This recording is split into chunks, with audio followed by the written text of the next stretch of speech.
భవన్ లో జరిగిన నిజామాబాద్ మున్సిపల్ సన్నాహక సమావేశంలో గందరగోళం చోటు చేసుకుంది. పార్టీ తీరుపై మాజీ మంత్రి జీవన్ రెడ్డి తీవ్ర అసహనం వ్యక్తం చేస్తూ సమావేశం నుంచి వెళ్లిపోయారు. పార్టీలో తమకు గౌరవం లేదని ఆవేదన వ్యక్తం చేశారు. బీఆర్ఎస్ ఎమ్మెల్యేను సమావేశానికి ఎలా పిలిచారని ప్రశ్నించారు. వేరే పార్టీ వ్యక్తి మా పక్కన ఎలా కూర్చోబెడతారని తీవ్ర ఆగ్రహం వ్యక్తం చేశారు. ఇక అభ్యర్థులను ఖరారు చేయడానికి సంజయ్ ఎవరని నిలదీశారు.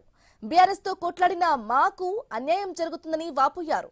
మాకు జరిగిన అన్యాయం తట్టుకోలేకపోతున్నామని కాంగ్రెస్ అధిష్టానంపై సీరియస్ అయ్యారు. Congress party internal meeting. This is Congress party internal meeting.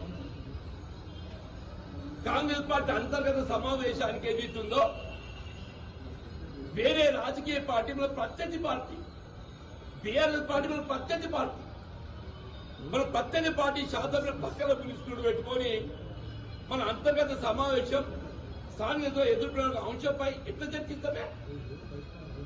నేను నిన్నయాక మన జగిత్యాలలో ఏదైతుందో అక్కడ శాసనసభ్యులు చేస్తున్న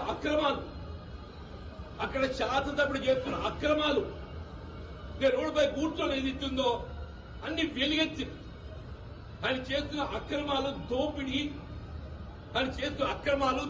ఏదైతుందో వెలుగెత్తి పత్రికా ముఖ్యంగా మీ అందరి యొక్క సమస్యల లోపల మొత్తం ప్రజానీకానికి ఏదైతుందో చూపెట్టడం జరిగింది. సింగరేణి సంస్థను ధ్వంసం చేస్తున్నారని కేంద్ర మంత్రి కిషన్